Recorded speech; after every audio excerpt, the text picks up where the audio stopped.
Welcome back to Daytime. The one thing you definitely wouldn't expect to find in someone's house is probably everything here in front of us, but that's what we're here to talk about today. We have David Moss with us here from Just Junk, and they find the most interesting things in people's houses when they're taking away things that some people think are junk, other people might find a treasure. So welcome to the show. Thank you very much.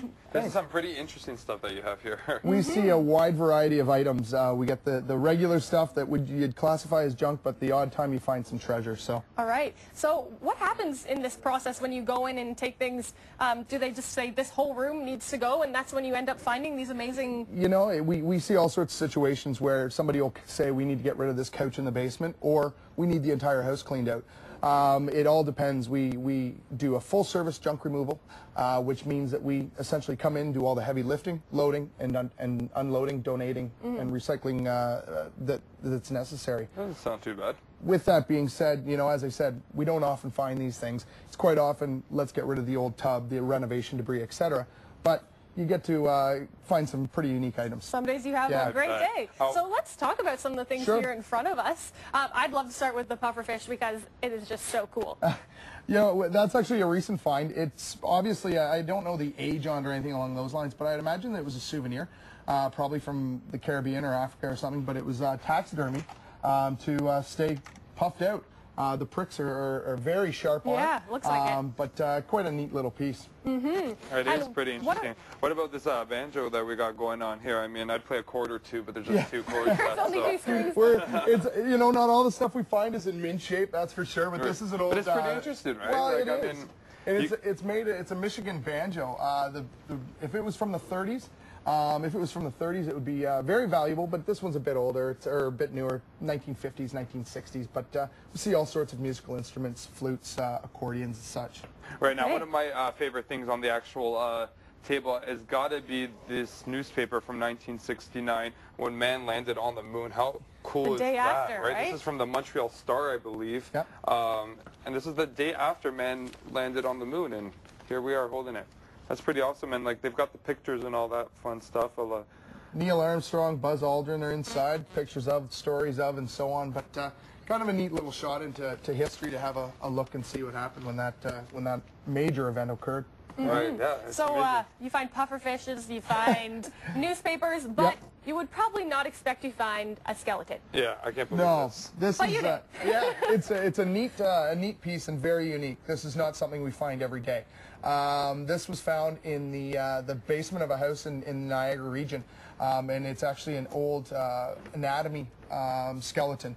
It's close to 200 years old, and it was found by a doctor in London, England, and when he moved to Canada, he brought it with him. But he said that when he first found it, he opened up the case that it came in, and he was about to call the police until he saw it wired together. Right. He made the initial, immediate response of knowing that it was for anatomy and medical purposes. Now let's quickly talk about the background of the skeleton as far as it came from an actual specific tribe, right? Well, what it comes down to is there's a sect in India who, once they passed away, they would be, as sort of an honor, then strung together as medical skeletons and sold to Europe. This is going back quite some times. I believe their sect name was called the Parsis. But it's just a neat history of it. The doctor shared that with us. We haven't had it confirmed, but that's what we're understanding of the material, and it's a neat piece to have. Our president hangs it in his office as somebody to keep him company. It freaks me out. I'm going to be honest. Great piece to start some conversation. It really freaks me out because good-looking guy, isn't he? I mean, I'm sure he's very handsome, poor guy. If it is even a he, you don't know. It could have well, been a that's he. it. Well, it's a coin flip. On that I'm just saying the only reason why I'm saying that is because I don't know if 200 years from now I want like two hosts and a man from Just Junk talking about my skeleton hanging off of a background. You won't be around to know, so it won't matter. It won't matter at that point. That's true. We wouldn't know what the about difference. these golf clubs here in front of us? Sure. A lot of these are actually hand-forged golf clubs that were made in Scotland, probably between 1900 up to 1920. Hickory shaft, but it's quite neat. There's one in there that's actually named from St. Andrews. Really? So obviously the golf history comes through in that. But the canvas bag is quite rare. These deteriorate over time, obviously, with cloth and fabric. But it adds to it, though, right? Well, it does. It's a neat kind of set. Yeah, and I'm sure any golf lover out there would definitely love to have this. That. My mom would definitely love that Coca-Cola kind of cooler slash. That's really, really cool. I mean, you get that feel like the 60s there, 70s, right? Well, yeah, and back in the day, these were, everybody, when they were going on picnics, this is what they took. Right. What? That's a heavy thing to take on a picnic. Everything back then's heavy. Toys are heavy. Right? The molds are heavy. It's amazing. Everything was made with very solid metals construction. But what's neat about this is that brands like Coca-Cola used to put their brand everywhere. Right. And coolers were no exception.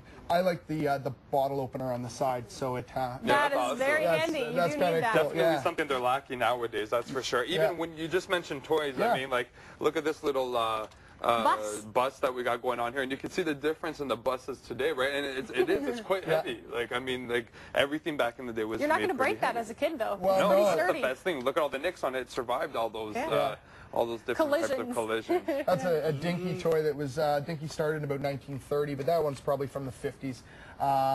They have a wide variety, but it's a neat piece just because all British made, but they have a real nostalgia about them. Yeah, it is fantastic. Now, That is let's talk awesome. about this. This is so cool. Top secret. I'm sorry, I'm Top not able to secret. tell you anything. No, what it comes down to, it was quite a funny move. We were moving a filing cabinet from a home, and we felt something Inside. in it. We opened up the drawer, and this fell out. And to say the least, our team members, actually, we ran back. I would Just- run very Well, we fast. didn't quite know what it was, but then we started looking at it and it says practice bomb on it. And to be perfectly honest, I haven't found out a whole lot of information on it, but it's... So we could be blown up any second. Well, I'd like to think when it says practice bomb, it's not live, Right. but I don't want to drop it. You never know, but it Just could in be. case. It's now a nice paperweight on my desk. My wife thinks I'm crazy about it, but I really think it's a cool piece to have. That Yeah, is so pretty neat. cool. Yeah. So when you find something inside of a cabinet, for example, Sure. do you have to ask them, oh, did you actually want to get rid of this too? That's a really good story with that. To kind of go along with that, we were doing a house clean out of an older gentleman, and he, we were about to remove some items, and actually we were at the donation center pulling it out, and one of the drawers opened up, and inside was a bag, and he wasn't aware of it, obviously. We opened it up, and there was about 10 World War I and World War II Wow, medals that he from a probably family wanted. member. That's amazing. So we immediately turned the truck around and let headed him- back. That's And he was fantastic. so gave happy to back have to him. them. And especially that you're honest as well. Thank you so much for bringing all Hey, these great my things pleasure. here. And especially that poor skeleton over there. That's it for our Recycle show your today. goods. See you later, everyone. Have a good See night. you We'll see you tomorrow. tomorrow. That poor-